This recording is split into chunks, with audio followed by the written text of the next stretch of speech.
Welcome back to another video to master Spring Boot. In our last video, we have covered till delete mapping, where let's just quickly recap what we did in our last video. In our last video, where we have left off was we have created a delete mapping with an endpoint and returning that record was deleted. So my server is already running. We just reboot our server and then we are going to come to our Postman because we have already set up all these things in our previous videos. So we are just going to send the request and it was giving me a string record deleted. In my last video I said that I need to tell you one more thing which is a bit different, so now we are going to do it. So if you have seen that in our earlier request we are sending customer data. So if we go back to Postman, if we send this, we are getting a body which is containing the information ID, first name, last name and email. So technically we are reusing our customer object, but for an error we are not going to use our customer Pujo. We create a different one for our these kind of scenarios where we need to just send an error message. Later this will help because when we are going to grow this application, that use case will help us. So now let us quickly create a bean called messages.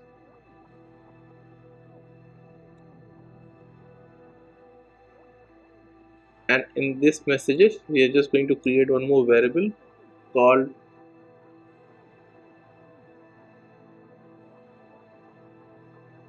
private string messages, and we are just going to use our tool to generate getter and setter.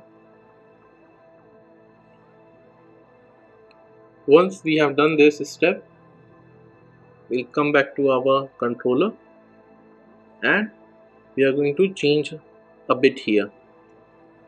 Messages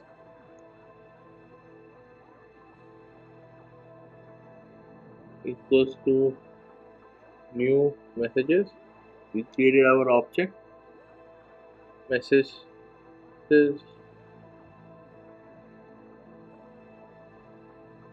set messages.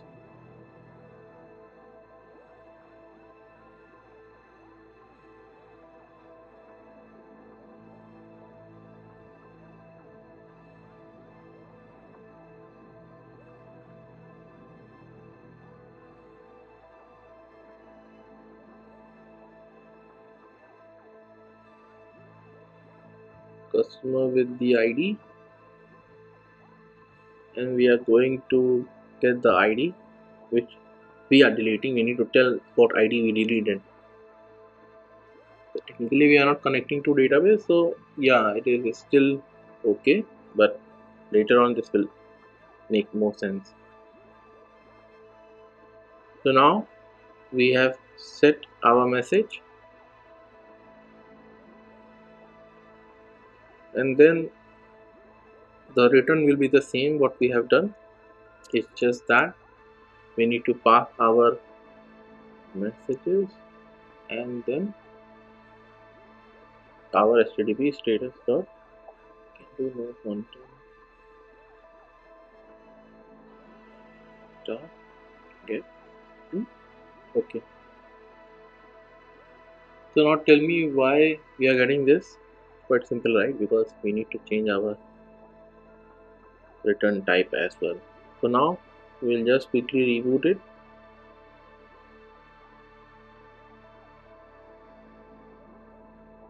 Okay, so now we'll come back to our Postman, and what we are going to see is, you see that earlier we are getting a response like this, a normal string, which is not good. If someone is consuming our API, it doesn't look good.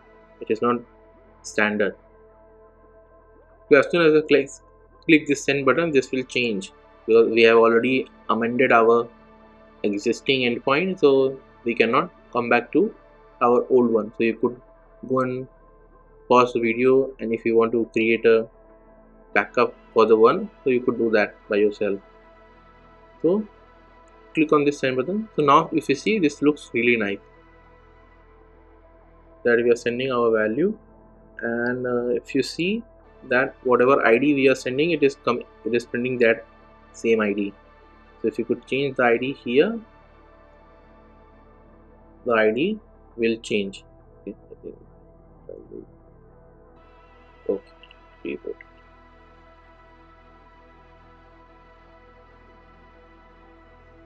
okay. Customer with ID 999 is deleted. Now we can also change it so that, so you see the ID is reflecting, and we have a better message than just sending it as a raw string. So we have a message body. In that message we have our message. So now in upcoming videos, basically what we are going to follow OpenAPI standard. So this will look lot more acceptable standard and recognized by the top companies or top industry. Now moving on to our another endpoint, which will be head and head and options. So if you see, we have covered all get, post, put, patch, delete. So now the two options which are left is one is head and another is options. These two we also need to cover in today's video. This was the leftover part of my last video, but I told that I will tell you this thing because you can also set that information in any of the customer field, but you see there is no message field. We can also create one more message field here, and then in that message field we could set that message and then set these values to empty. That is also another way, but there is a better way.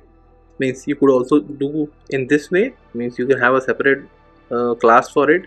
This is better. Means you should have a separate class rather than just creating a separate one more field here as message and then pass it over here. Means you can also uh, opt out this approach using OpenAPI, but we are going to come to that later in our upcoming videos. So now moving forward, we are going to go for the request method head and request method options. First we are going to cover request method head. So before that, you need to understand that why we need to use request method head and request method option. So request method head is used to work the same way as the get method work, but it does not return any body. What I am trying to say is, means when we are sending a get request and we are passing our fields in the URL as a path variable or as a request parameter, then we are getting back our response in a body. If you see in our video that we are sending get request and we are getting our response in body. Even for post also, if you are sending request, we are getting response in our body. Head is simply we will not be getting anything in our body. So then what is the use case of head?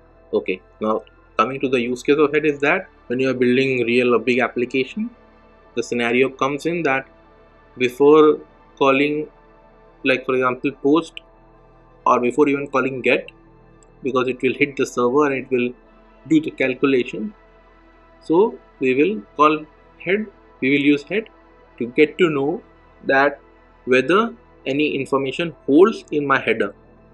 So that's that's the best part of using it. Many people don't use it. They simply call the API multiple times and then they consume a lot of resources. So in this, okay, now moving forward, if you are new to my channel, or if you are if you haven't subscribed till now, I want you to subscribe to my channel. This will be a big support from you guys. So subscribe to my channel. That will be motivate me to upload more videos in terms of covering most of the tech stack which I use across the industries. So now coming back to our head, so let's consider one scenario. This is one of the scenarios. You can have multiple scenarios, but consider a scenario that what we usually do is that we call an API and we see whether that API is working or not and whether that API has the data or not. So in that scenario, we are calling that API multiple times. We are getting that get information, whether we call that get information and it is hitting and it is doing the calculation. Suppose you need to call an API in 1 minute, you need to call it 10 times. Okay, so every 5 seconds you need to call it to see whether something is happening or not. So in that case, instead of calling and that get method and doing all the permutation and logic, we just use head. and the API is designed in such a way that when you're using head, we are not hitting the logic. We are just seeing whether that data is available, and based on that logic, developer can make that API in a way that it can tell us in the header that, oh, it is not yet ready yet, you have to wait it. So this is the benefit of using head. So I'll just write a basic logic here. Okay, but when we are going to build our application, then we are going to this makes a lot more sense when we are going to, anyhow we are building slowly, so you are going to understand it when we are going to do it.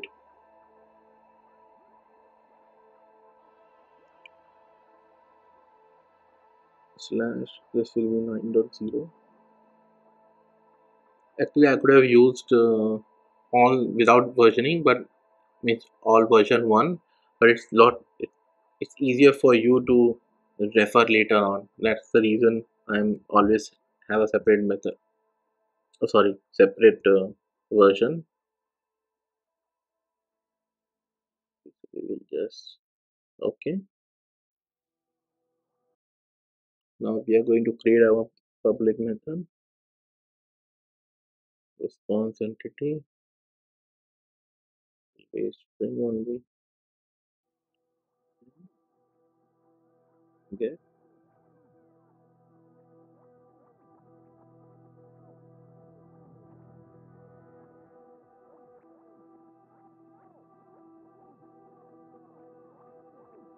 Okay, and then we are going to request header,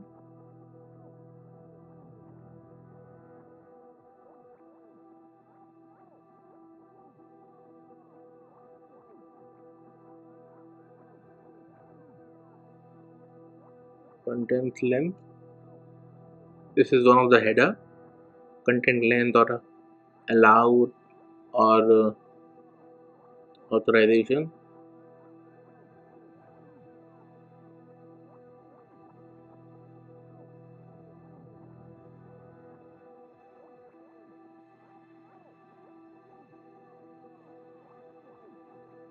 Then we are going to return our response entity dot status, HTTP status dot, we could do it, okay, dot build. Okay, so now if you see, we have created a, okay, Spring does not provide separate method as of delete or patch, or maybe post all the methods as head mapping. They don't provide it, so we need to use it in this way. HGAD, you could see that there is no head. There is also a reason for it, because it is same way as get, so no need to specifically provide unless until you have a special logic for it. So yeah, I'm just trying to demonstrate that how, what will happen when we are doing this. So we just simply reboot our server quickly, and then you see that we have request mapping. Our here, if you see, because we are passing, you'll also learn one more thing, because earlier we are only passing our endpoint, so we no need to pass any other method or other value property, sorry. So now if you see here, we are passing two property, value and method, so that's why we have to define that what is what, otherwise how it will know that what is what basically. So now we will just expand a bit here, and we'll just do clean up so that we can see what value is printed. So now we'll come back to our, and then what we are going to do is we are going to just duplicate it, and then just make it little clean, and we are just going to rename it to 9, and then this also we are going to name it to 9. Okay, now let us run this and see what will happen. We can also let it remain here. Okay, it is saying it is not found. Why? Okay, no, why not? Because it is also remove this.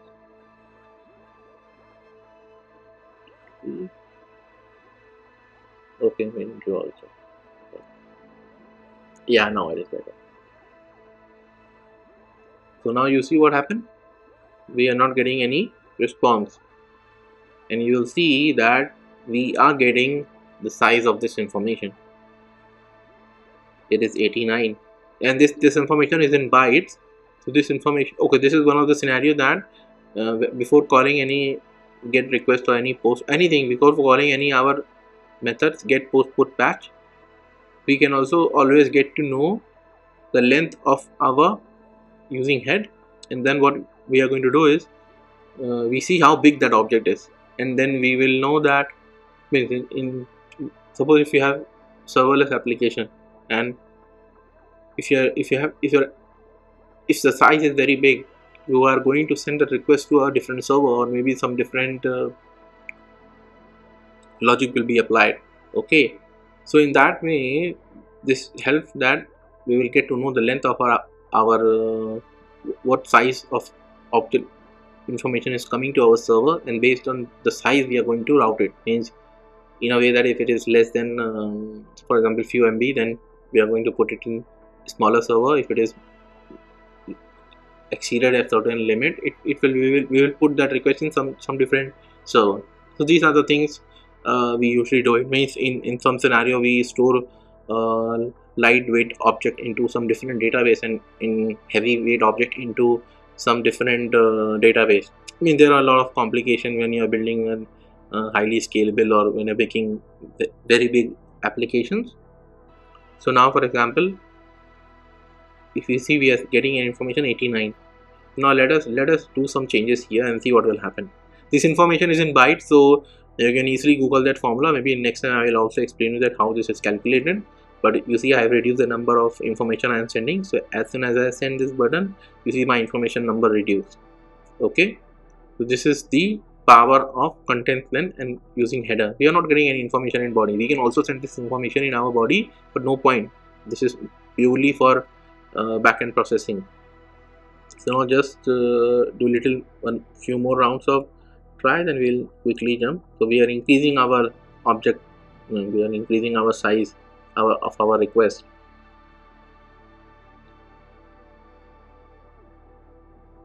Okay, now let us send this and see what will happen. Okay, so if you see that number increased drastically, so this is the power of head and the power of content length also. This is one of the, I'm covering two use cases here. One is content length and another is head method. So now I hope this is clear. We will try to reduce it, and then we are going to see what will happen. And you see, for that particular same information, the output remains the same. So the logic which it is using to calculate the how many bytes are there, it is the same.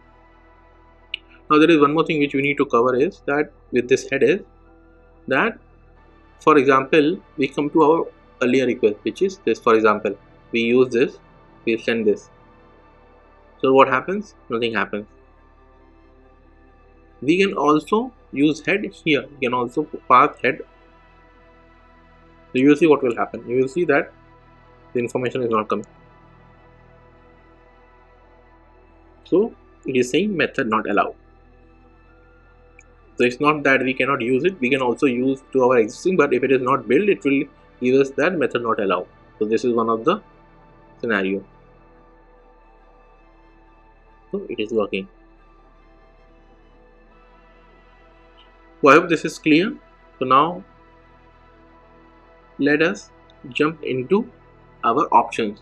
So option is also defined. It's not defined in a Spring as a separate mapping. We need to use our request mapping to get to call options, basically, because it is moreover, because usually it is not very common. I would say that only 40% industry. No, it's not about that. There is no data like that, but not many people use it.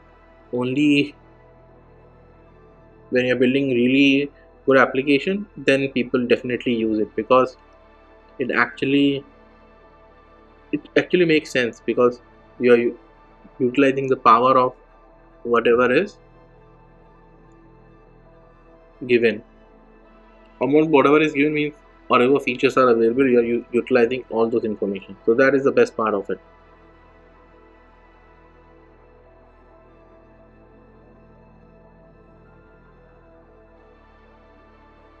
This is quite simple one. There is one trick here.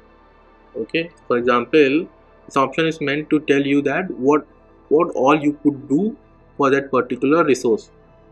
So what I'm trying to mean is, okay, let me write this allowed methods. So for now we are covering methods, all the methods which are allowed for my API. So because if anyone wants to know that what all operations you could do or what all content your application allow, so you cannot just simply pass this information in your body and saying, oh, you could do this, you could do that. So even Spring and even HTTP also provide this information. So here we are using the old approach, but this will help you to understand what I'm trying to means. I'm not means it's not that I'm what we are trying to explain basically. But this is what the use case of these methods, which are not used by many people, are not explained by many people, because no comment why they don't tell. But yeah, but anyhow, now you know what to do. So what we are going to do is,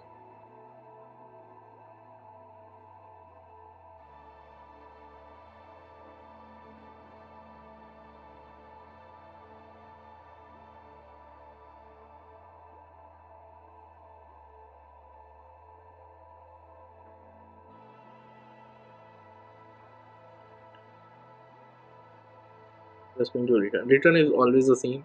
You see, today we cover one more type of return. We are using a body. So yeah.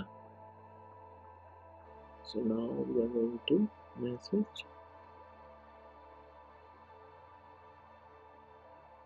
I saw that many people don't even pass this also. Okay. So now this is done. So we are just going to clipboard it. So if you haven't subscribed, click on the subscribe button. So now let us come back to Postman and just create a copy of this, and then coming here and that's just renaming it to 10, and this also.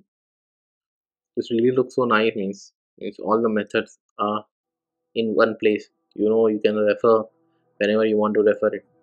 So now let's wait for the magic of what will happen. So we should remove the body. We don't need any body here. Oh, it is saying method. Oh yeah, method not allowed. Yeah, options. Okay, so you see, right? So they can use our API and pass and use option and see that what all options are allowed. There is also one more thing here. So now if you see that here we are passing the information which are allowed in our endpoint. But this makes lot more sense when Spring provide automatically that what all methods are allowed.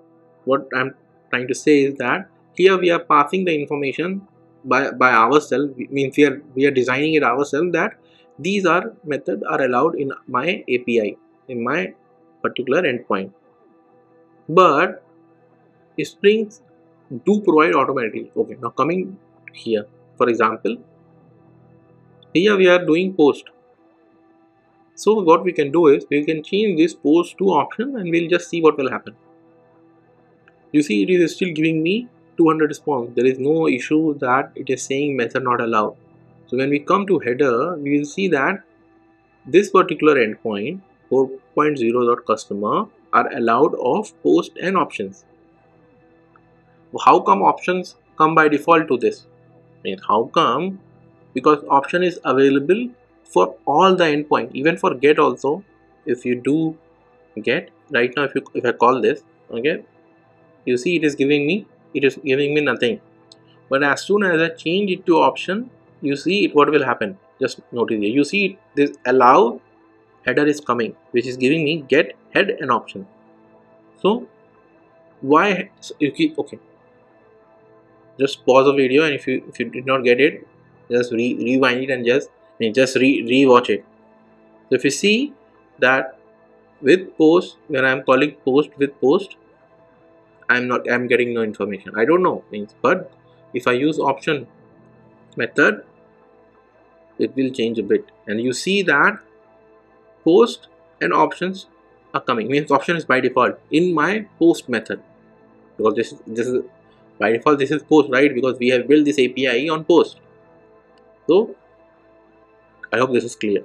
Now coming to our we coming to our get, right? We close it.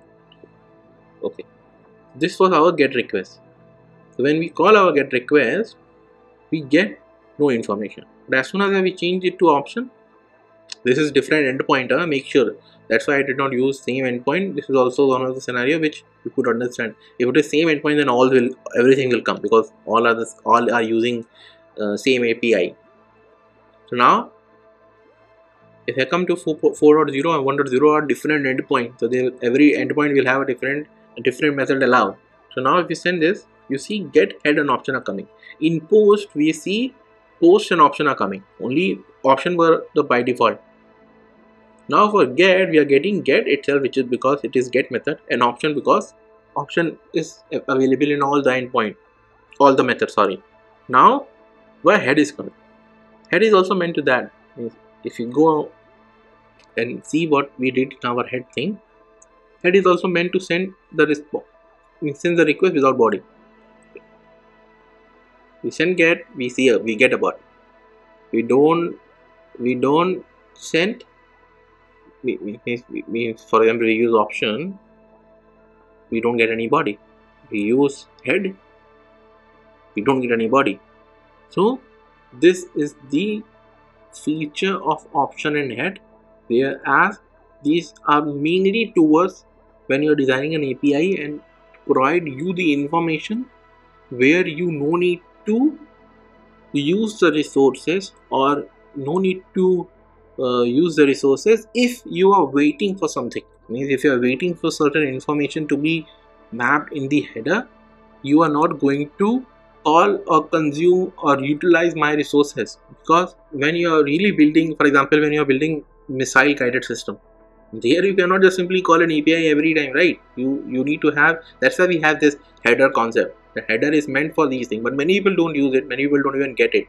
But if you are building, like for example, self-driving car, so when you are building API, or when you are building cybersecurity application, or when you are building any malware detection application, or when you are even building financial fraud application, when you are building those type of application, right, there these use cases will really matter. Not the simple front-end application where just get post is really helpful, but in big industry, like for example, there's a company called Visa or MasterCard.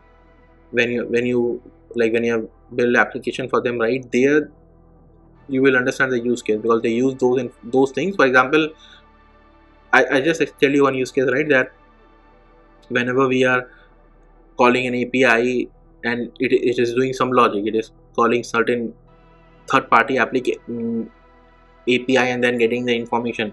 Those things only be activated when you use my get or anything like that, and before that it has to do certain permutation combination. So you call get and see whether that API is ready or not, and then based on that you just proceed to call our get API. So these are the features, these are the benefit of having all the use case of my HTTP method. That's why it is provided. Means people are using it, that's why it is there. Otherwise, why they have not provided, and why Spring is not provided, that I don't know, that why they haven't provided or they haven't created, because I believe it is more like maybe later in the future they might do it. Okay, but for now they are not. I think it is also, like you see, right, we can also run this method, we can also have our custom code for these two methods, but these two methods are so option is definitely by default available for all. If you like it, you subscribe it, you give me a thumbs up, and because we have covered all our endpoint, and we understand some of the basics of our RESTful API. We have to definitely, this is a RESTful API. In upcoming videos, we are going to connect to database. Okay, and database, either I will choose Oracle or I will choose PostgreSQL. I will choose which is convenient, but any database is fine. Later on, maybe if I use PostgreSQL, then I might use Oracle later on. And also, means next step is database. There are more fine-tuning which needs to be done, that service layer, control layer, design pattern, solid principle, those things we still need to do it. I will cover all those things, but I wanted to keep it very straightforward for this because you should understand a bit basic. If you are experienced professional, you might have also learned certain things, but just for the sake, I just keep it simple in starting. Later on we are going to cover Spring City. I mean, so many things we'll cover it. We'll just not, means I will not just leave it blank here and you are expert in master your RESTful API in 1 hour like that. It is not that way. So it will be really good thing if you subscribe to my channel, and you will learn a lot. That's my promise to you, and it's just free of cost. So now coming back to our Postman, so you could rewatch other videos if you haven't watched it, because then only you will get to make sense, because I've created all the videos from starting till from get till opt, so it's easier for you to understand, because if you jump in one of the video it will be a little difficult, because this is more like a tutorial free of cost. So I prefer you should watch it. Maybe you could, the best thing in YouTube is that you could switch your speed to 1.5x, which if I'm slow for you based on the accent or whatever you prefer, I would suggest that you should switch to 1.5x. It will be easier for you to revise it and easier to see that where we are, and you can also watch it normal speed if you're following me. So if you have any issue in terms of setting up, I don't see you will be having any issue, because there are a lot of videos where you can how to set up it, and this is just a very simple application. I haven't added any major I haven't added any complex information in my form. It's very basic one. Spring Startup Web is sufficient for you to kick this project. So yeah, that's all, and wait for the upcoming video with the database one, where we are going to cover so many things in database. We are going to create proper customer database designing and all. So I think that's all for now. Hit the subscribe button, give me thumbs up. Thank you.